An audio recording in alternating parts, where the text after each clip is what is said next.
Hello guys, my name is Peter and welcome back to SWTOR Central. This is going to be some new information that came out on the dev stream 2 or 3 days ago about Game Update 5.10, and we have a lot to cover, so let's get on with it. So first off, we're gonna have Gods from the Machine Master Mode. Now also they're gonna nerf the Veteran Mode as well, so it will be reduced from Hardmare, and it will pull more in the line with other veteran operations. So it's going to be easy for a lot of players, those of you who are in the raid community, including myself, because I'm part of the raid community as well. Make sure you guys check out the raid. It's going to be on the PTS. I think it's on the PTS right now. So make sure you guys go into the PTS, download it, and check out some other stuff. Also check out the Master Mode if you're really good at it. Also, Master Mode seems to be balanced with 248 augments plus, so you need actually the new augments to go in. Now, Matt, the creator of the gods, said Tight will be the easier boss in terms of like the master mode, but the rest of the boss will have 252 gear requirements, so it will be a difficult one to do, but this one is now on the PTS, so if you guys want it, feel free to test it out. If you're a Nightmare Raider or Hard Mode Raider, go ahead and check out Gods in the Machine. I'll definitely going to stream it, so if you guys are going to hang around and wanted to check out Gods, I will be streamed that. The next information that came out is with a new gear. So we will have a new gear, which is going to be 252 artifact level with a set bonus, obviously, and a 258 a legendary one.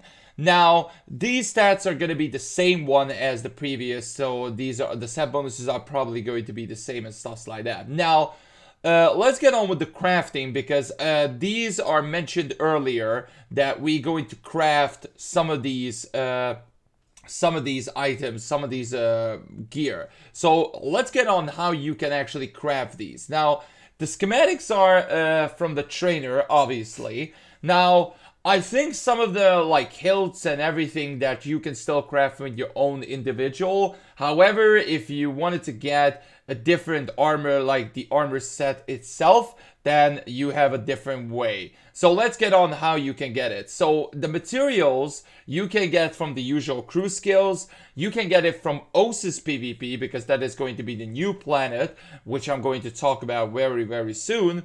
Also PvP, Conquest, and Gods and Machine bosses. Now, they confirmed that the fastest way that you can go get obtain these gear is to do Master Mode Gods and Machine, and actually only drops in Master Mode. That is like the fastest way you can get your gear, but you can get it by crafting as well.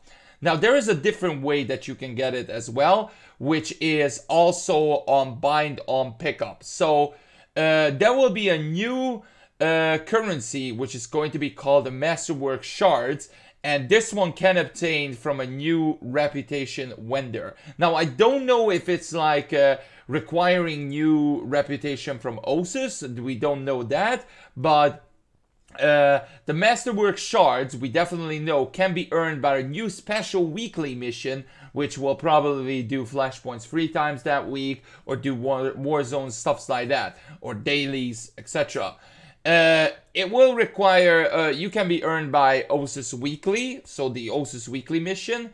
Unassembled components as well, but a limited time per character, so you cannot like get all of that from unassembled components.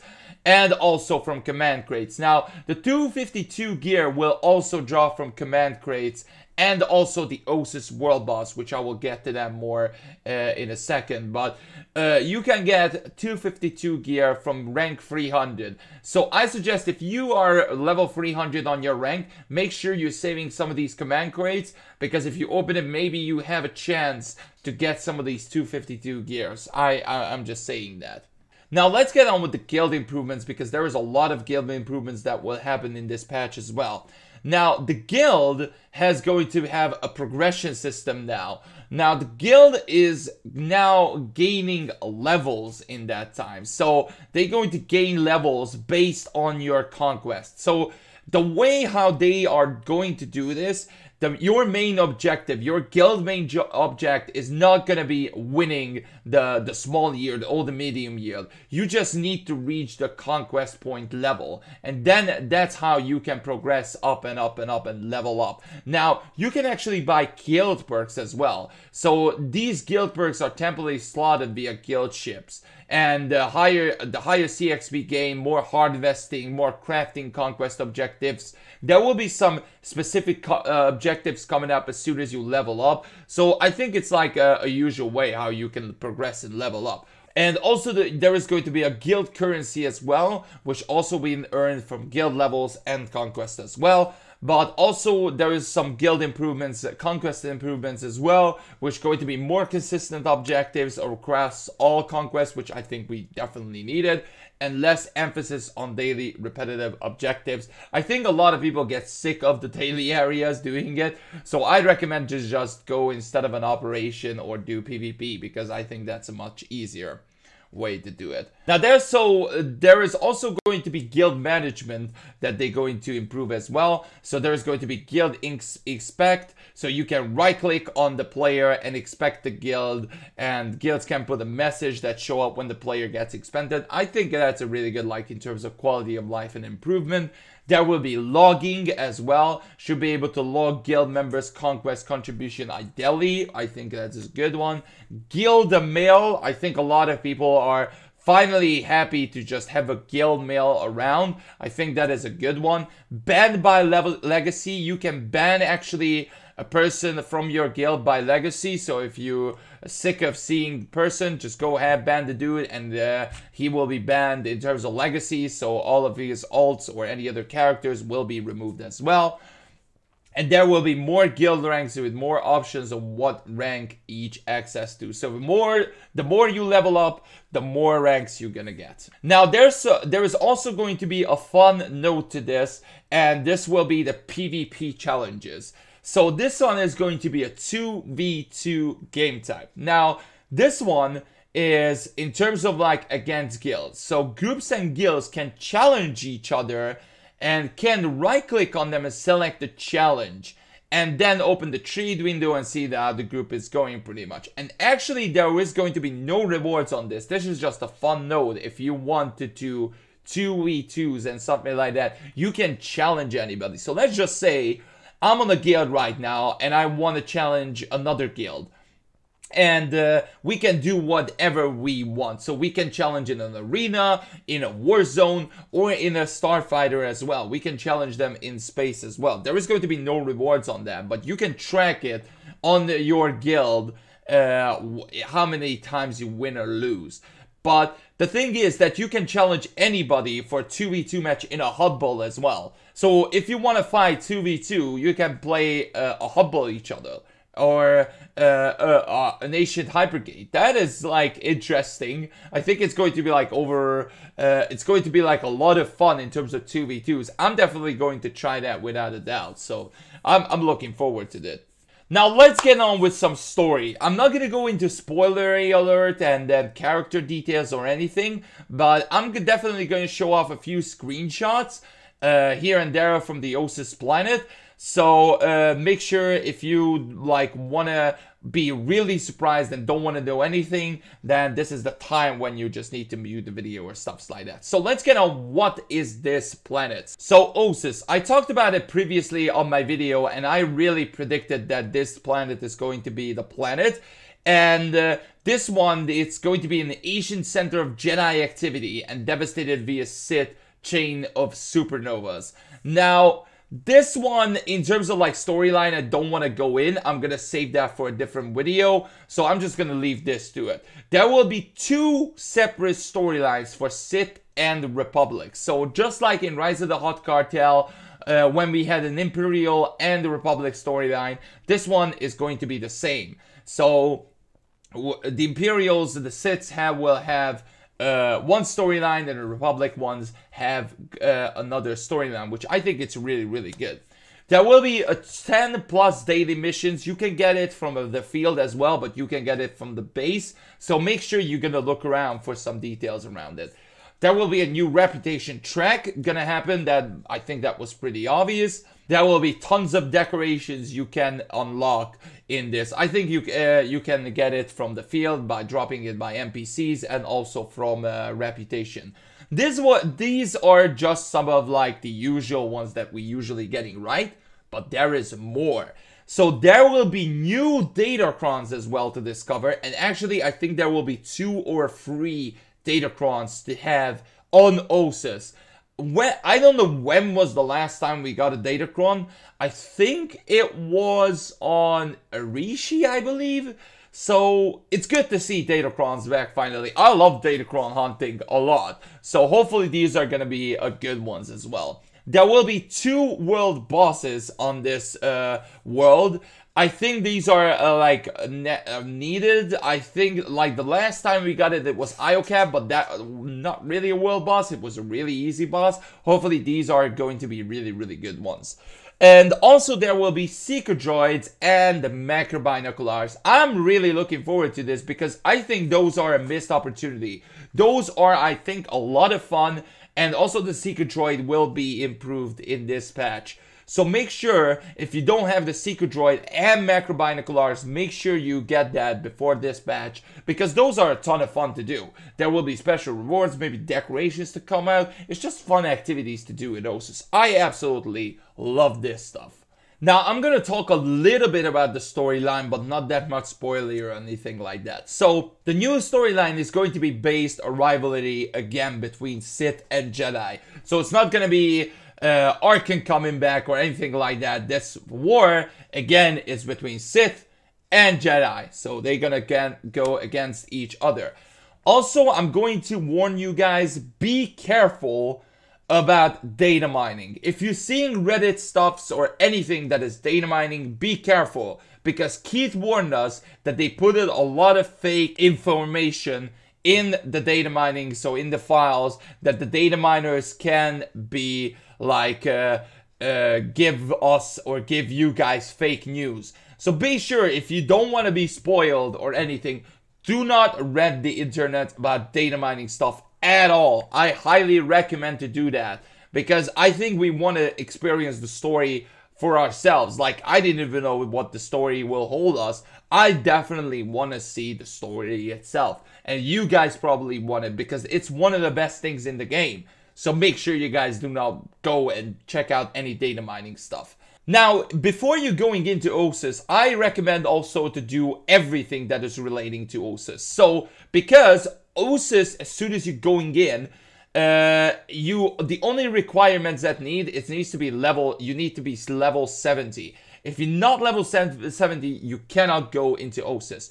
Also, if you are level 70, before Ossus, as soon as you're going into Ossus, he's going to like progress through story and auto-completes everything.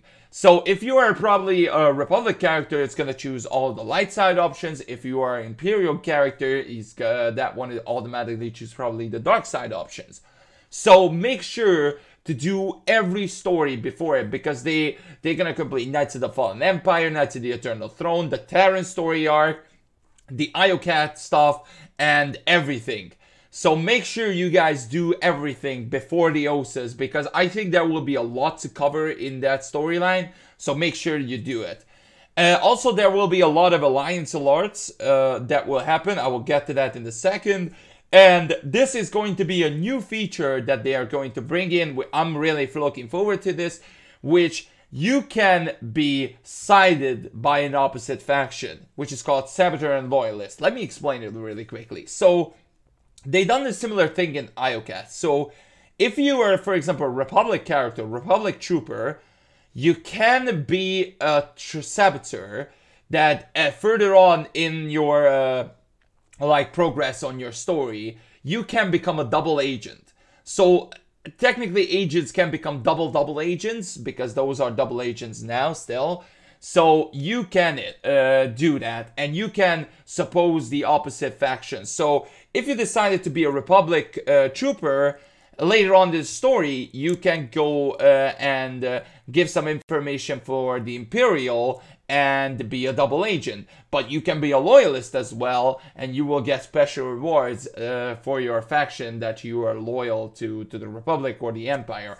I think that is a really, really, really cool idea that a lot of people are looking forward to, because obviously you cannot change factions, like it's absolutely impossible to do it, but it's a way. It's a way how you can do it. It's going to be progressed through the story a lot, I think. So if you want to be loyalist, go for it. If you want to be a saboteur, you can go for that and be a double agent as well. Now, as I said before, there will be a lot of alliance alerts happening because there will be a lot of companions returning, which is going to be surprising you a lot. But first of all, let's talk about the companions that's supposed to come out in 5.9, but it didn't. It is Jaisa, but not just the dark side Jaisa. The light side Jaisa will coming back as well. Both light side and dark side Jaisa will be coming back. Now the light side one will be on Ossus, but the dark side one will have a separate mission. I think they're going to do the same mission as they wanted in 5.9. So Jaisa will coming back in 5.10. Also, Doc is coming back, which was surprising, but they talked about this in the roadmap as well. And Nadia is coming back as well.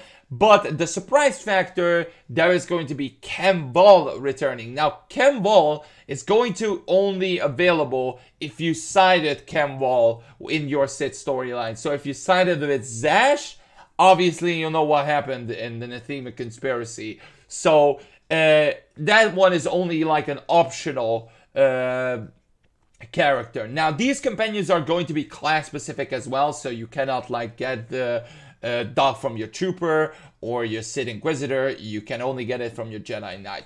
Now also a new thing, which I think it was there from like Rise of the Hot Cartel, but it's been a while since this happened. But now the same gender romance will be available for Jaisa and Nadia as well. Mond. Now as well, since this was a Cantina stream, they will have a special free item for us guys. So make sure you guys go ahead, go to the code redemption and write SW Cantina 2018. You're gonna get a special Flair for you and your character. If you definitely want to get it, I highly recommend it. It's a free item, guys. It's a free item, so just get it. Now, also in the background, by the way, is the new loading screen of the game. So if you guys not saw this new loading screen, I think it's like really, really sick. These are some of the new characters that's come in and stuff like that. So I will get to the characters, and I think I'm gonna like do a prediction video soon. But this was it in terms of like the updates, and also there will be a lot of more game updates coming out on the PTS. And yeah, I think generally this one is like still gonna be the biggest update in terms of like this year and in terms of story and everything. So I'm really hyped for this. Hopefully you guys are as well. Let me know down in the comment section below, what are you guys most excited for to see, and I will check you guys later. Peace out.